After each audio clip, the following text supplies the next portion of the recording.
Social media వేదికగా ప్రవీణ్ పగడాల మరణం మీద భిన్నాభిప్రాయాలు అయితే వ్యక్తమవుతూ ఉన్నాయి.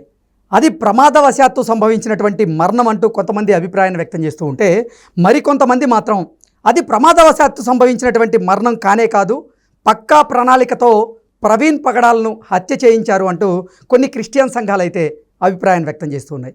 మరికొంతమంది మాత్రం లేదు ఆయన తప్ప తాగి డ్రైవింగ్ చేయడం వల్లే ఆయన మృత్యువాత పడ్డారు అంటూ మరికొంతమంది అభిప్రాయాన్ని వ్యక్తం చేస్తూ ఉన్నారు. ఏది ఏమైనప్పటికీ ప్రవీణ్ పగడాల గారికి సంబంధించినటువంటి పోస్ట్ మార్టం రిపోర్టు ఇంకా బయటకి రాకముందే ప్రముఖ హిందుత్వవాదైనటువంటి హమారా ప్రసాద్ గారు మాత్రం ప్రవీణ్ పగడాల గారి మరణం గురించి ఆయన మాట్లాడడం జరిగింది.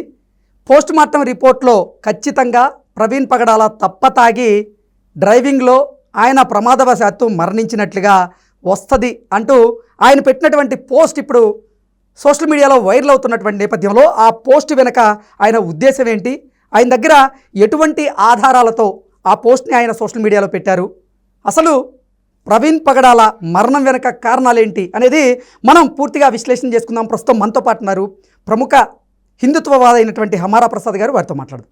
హమారా ప్రసాద్ గారు నమస్తే అండి. నమస్తే, జై శ్రీరామ్ అండి. హమారా ప్రసాద్ గారు, ప్రవీణ్ పగడాల మరణానికి కారణం ఆయన తప్ప తాగి బండి నడుపుతూ ప్రమాదవశాత్తు మరణించడమే అంటూ పోస్ట్ మార్టం రిపోర్ట్లో వస్తుంది అంటూ మీరు సోషల్ మీడియాలో పోస్ట్ పెట్టారు. అసలు ప్రవీణ్ పగడాల మరణం ఎలా సంభవించింది అనేది ఇప్పటివరకు పోస్ట్ మార్టం రిపోర్ట్ అయితే బయటికి రాలేదు. ఎటువంటి ఆధారాలతో మీరు ప్రవీణ్ పగడాల గారిది అంటే డ్రంక్ అండ్ డ్రైవ్ చేయడం వల్ల సంభవించినటువంటి మరణం అని తేల్చి చెప్తున్నారు? ఇప్పుడు ఫస్ట్ పాయింట్ ఏంటంటే మరణం హత్య ఇలాంటి మాటలు వస్తున్నాయి. అసలు హత్య అని చెప్పి పోలీసులు డిక్లేర్ చేశారా? లేదు, చేయలేదు. పోలీసులు సింపుల్గా చెప్పారు అది మామూలు యాక్సిడెంట్ అది చనిపోయారు అని చెప్తున్నారు. అంటే ప్రాథమిక దర్యాప్తులో మాత్రం చెప్తున్నారు యాక్సిడెంట్ అని చెప్తున్నారు. సో తర్వాత ఇప్పుడు మనకు ఏది మెడికల్ రిపోర్ట్ ఒకటి వచ్చేది ఉంది, మనకు పోస్ట్ మార్టం రిపోర్ట్ రావాల్సింది. ఆ రిపోర్ట్ వస్తుంది, వచ్చిన తర్వాత అది ఏం చెప్పాలి కూడా చెప్తుంది. ఇప్పుడు మీరు నాకు అడిగింది ఏంటంటే తప్ప తాగి చనిపోయిందని చెప్పి మీరు ఎట్లా చెప్తున్నారు అని చెప్తున్నారు. ఎలా నిర్ధారణ చేస్తారు? పోస్ట్ మార్టం రిపోర్ట్ రాలేదు కదా. ఇంకా పోస్ట్ మార్టం రిపోర్ట్ రానప్పుడు ఇది మర్డర్ అని చెప్పేసి ఈ క్రైస్తవ పాస్టర్లు ఏ విధంగా డిసైడ్ చేశారు చెప్పండి? ఏ విధంగా చేశారు వాళ్ళు? అంటే వారు అనుమానాలు వ్యక్తం చేస్తున్నారు. అది అనుమానం లాగా లేదండి. అక్కడ ఉన్న పాస్టర్లు నిన్న గత 2 రోజుల నుంచి పాస్టర్ల సమాజం అంతా ఎట్లా తయారైపోయిందంటే ఒక ఇన్వెస్టిగేషన్ ఆఫీసర్స్ అయిపోయారు వాళ్ళంతా. వాళ్ళ ముందు నాకు తెలిసి ఒక సిబిఐలు కానీ లేకుంటే అమెరికాలో ఉన్న FBI కూడా పనికిరాదు వాళ్ళ ముందు. ఒక్కొక్కడు అనాలిసిస్ చేస్తుండయితే మన వాడి క్వాలిఫికేషన్ 5వ తరగతి కూడా ఉండదు, వాడిది 10th క్లాస్ కూడా ఉండదు వాడిది. అదే చెప్తున్నా. వీళ్ళు ఎట్లా అయిపోయారంటే ఒక్కొక్కడు FBI ఉంది కదా, FBI కాదు ఇప్పుడు అమెరికా అంటే బాగా ముద్దు కదా వీళ్ళకు. FBI కాదు ఇప్పుడు PBI, pastor bureau of investigation. ఒక్కొక్కడు ఇన్వెస్టిగేషనే ఆఫీసర్లే. అట్లా పడ్డది ఇట్లా పడ్డది అదైంది ఇదే వీడే ఊహలు. ఇప్పుడు ఫస్ట్ పాయింట్ ఏంటంటే ఆరోపణ చేయాలా, తప్పులేదు. సరే వాళ్ళకి కావాల్సిన ఒక వ్యక్తి చనిపోయిండు అంటే వాళ్ళు ఒక ఆరోపణలు చేయడంలో తప్పులేదు. కానీ హిందువులే చంపారు, అర్థమవుతుందా? హిందువులే దీనికి ముఖ్య కారణము అని కొంతమంది మా పేర్లు కూడా కొంతమంది చెప్పడం జరుగుతున్నది. అంటే హిందువులే చంపారంటూ పర్టికులర్ గా ఏ పాస్టర్ చెప్పలేదు కదా. ఎందుకు చెప్పలేదు? పాస్టర్ అజయ్ ఉన్నాడు, వాడు పిచ్చోడ్లాగా అరుస్తున్నాడు. వాడికి ఎందుకు కెమెరాలు ఇస్తున్నాడు నాకు అర్థమైతే లేదు. వాడి వాడు వాడుతున్నాడు.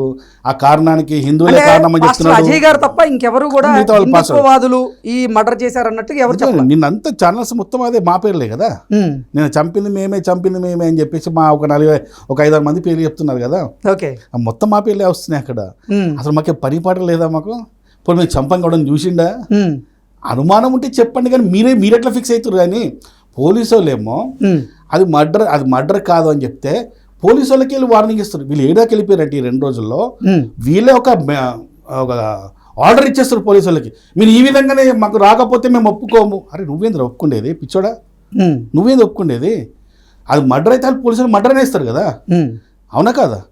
పోస్ట్ మార్టం కూడా ఎట్లా జరిగింది? రహస్యంగా జరగలేదు కదా. ప్రభుత్వం ఒక ఆదేశం ఇచ్చింది ఏంటంటే వీడియో మన కెమెరా సర్వేలెన్స్ జరగాలి. అవును. అలాగే 3 టీమ్స్ ఏమో పోస్ట్ మార్టంలో పాల్గొన్నాయి. వీళ్ళందరూ ఆ పోస్ట్ మార్టం రికార్డ్ చేశారు కదా. వాళ్ళు ఇచ్చిన పోస్ట్ మార్టం రిపోర్ట్ తప్పే ఉంటుందా? ఎందుకు ఉంటుంది? అసలు వీళ్ళు ఏదాకా వెళ్ళిపోయారంటే ఆఖరికి ఈ మర్డర్ కారణం పవన్ కళ్యాణ్ కూడా అని చెప్తున్నారు. ఇవాళ ఇక్కడ తెలంగాణలో ఒక ఒక ఒక వీసీకే పార్టీ ఒక కార్యకర్త ఉన్నాడు. అతనైతే డైరెక్ట్ ఈ ఏదో రాజమండ్రిలో జరిగిన ప్రవీణ్ పగడాల హత్యకు కారణం మోడీ అట, నరేంద్ర మోడీ అట. ఏంది అవి పిచ్చిలేసిందా, మీకు ఏమన్నా మెంటల్ ఎక్కిందా? ఏది పడుతుంది మాట్లాడడం ఏంటి? అంటే ఈ మరణం చాలా సున్నితమైనటువంటి అంశం. మీరు రాజకీయ పరమైనటువంటి మత విద్వేషాలు రెచ్చగొట్టేలాగా ఎవరు వ్యాఖ్యలు చేయకండి అంటూ ఆంధ్రప్రదేశ్ ప్రభుత్వం అందరినీ కోరుతున్నప్పటికీ కొంతమంది మాత్రం ఇటువంటి వ్యాఖ్యలు చేయడాన్ని ఎలా చూడాలంటారు? ఇప్పుడు మీ ప్రభుత్వం ఏమన్నది, అనవసరమైన వ్యాఖ్యలు చేయొద్దు అన్నది. మరి చేయొద్దు అన్నప్పుడు పోలీసులకు వదిలిపెట్టాలి, ప్రభుత్వానికి వదిలిపెట్టాలి. మరి ఆ రిపోర్ట్స్ వచ్చే తర్వాత ఆగండి కదా. ఇప్పుడు అక్కడ ఉన్న కొంతమంది పాస్టర్లు ఏం మాట్లాడుతున్నారు, అసలు ఈ ప్రవీణ్కి ఎవరికి మధ్యలో గొడవ ఉన్నది? ఈ మధ్య 1 month క్రితం నుంచి మనం చూస్తే ప్రవీణే స్పష్టంగా క్షమాపణ చెప్పిండు. ఎవరికి చెప్పిండు?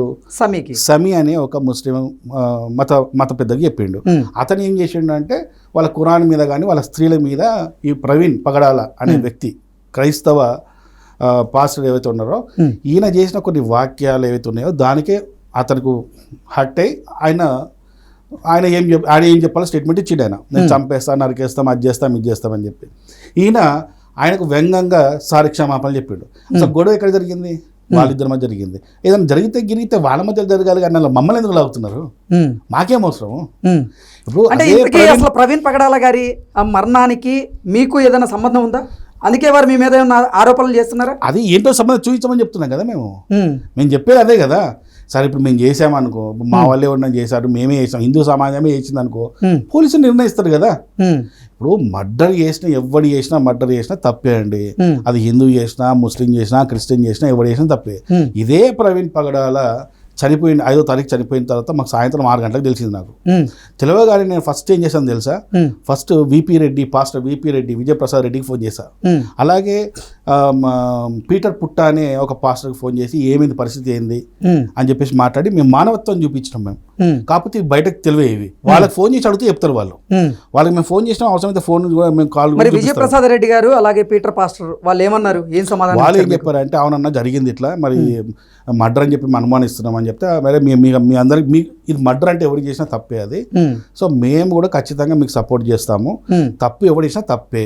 అవసరమైతే రేపు అంటే నెక్స్ట్ 26వ తారీఖు రాజమండ్రికి ఆ పోస్ట్ మార్టం దగ్గర మమ్మల్ని రమ్మంటే చెప్పండి, మేము కూడా వస్తాము అని కూడా మాట్లాడినాం. మేము మాట్లాడిన తర్వాత వాళ్ళు మాకు అప్డేట్ ఏమి ఇవ్వలేదు. మీరు వస్తే మళ్ళీ ఇక్కడ ఏమైనా ప్రాబ్లం అయితే ఏమన్నా రాకండి అని అన్నట్టు వాళ్ళు కూడా సైలెంట్ అయిపోయారు. మేము కూడా సైలెంట్ అయిపోయాం.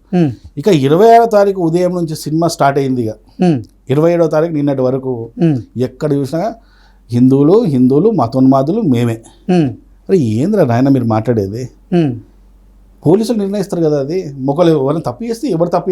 ఇప్పుడు నేనేమంటా అంటే, అసలు ప్రవీణ్కు మర్డర్ కేసుకు మర్డర్ అయితే దానికి ముఖ్య కారణం క్రిస్టియన్లే అని చెప్తా. ఎలా అంటే నేను చెప్తాను. ఆ రాత్రిపూట బండి తీసుకొని వస్తున్న విషయం ఎవరికి తెలుసు?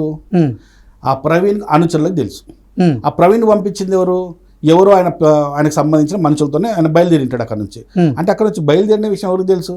వాళ్ళకే తెలుసు తప్ప మిగతా వాళ్ళకి తెలియదు కదా. నేనేమంటా అంటే, పోలీసులకు నేను నాదొక సలహా ఏంటంటే, ఈ కోణాన్ని కూడా పరిశీలించండి. ఎందుకంటే వాళ్ళు ఏదన్నా కుట్ర చేసి నన్ను బండి మీద పంపించి ఏదైనా అటాక్ చేసి చంపిరు కావచ్చు. ఎందుకు చంపి ఉండొచ్చు అంటే, వీళ్ళు దశమ భాగాలు బాగా వస్తాయి. ఆ దశమ భాగాలు పంచుకోవడం ఉంటుంది కదా. ఆ దశమ భాగాలు పంచుకోవడంలో ఏదో తేడా వచ్చిండొచ్చు. లేకుంటే అమెరికా నుంచి ఫండ్స్ వస్తాయి.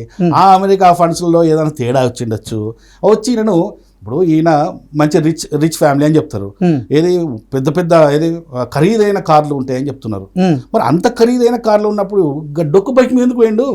హెడ్ లైట్ కూడా పనిచేయట్లేదు. హెడ్ లైట్ మీద కూడా పనిచేయని బైక్ ఎట్లా పోయిండు ఆయన? మీరు ఎట్లా పంపించారు ఒక్కొన్ని? అంటే మీ దగ్గర ఏదో ఉంది కదా. మీరు ఆ దశమ భాగాలకు విదేశీ ఫండ్స్కి ఆశపడి ఆయన చంపిరని నేనంట. అజయ్ బాబు ముఖ్య హస్తం ఉంది అని కావచ్చు అని అంట. ఎందుకు అజయ్ బాబుకి అవసరం? ఏమో ఎవరు తెలుసు. అంత ఫండ్స్ కోసమే, డబ్బు కోసమే కదా చేసేది. దశమ భాగాలు ఫండ్స్ తీసుకొని ఫాస్ట్ అవడానికి పనిచేస్తాడా? ఎవడు చేయడు. వాళ్ళే చేసిండొచ్చేమో, లేకుంటే ఆయన కుటుంబం వ్యక్తులు చేసిండొచ్చేమో, లేకుంటే ఆయన అనుచరులు చేసిండొచ్చేమో. ఏది ప్రవీణ్ కుటుంబ సభ్యులు కావచ్చు, అనుచరులు కావచ్చు, ఆయన భాగస్వాములు చేసి చంపాల్సినటువంటి అవసరం ఎందుకు? డబ్బు కోసం. కోట్ల రూపాయల డబ్బు అండి. ఏ 100 రూపాయలకు మడ్డలు జరుగుతున్నాయి, 10 రూపాయల మడ్డలు జరుగుతున్నాయి, కోట్ల రూపాయల కోసం మడ్డలు జరిగాయి. కావా కావని ఎట్లా చెప్తారు మీరు? ఉమ్, 10 రూపాయల కోసం మంటలు వచ్చినాయండి. ఉమ్.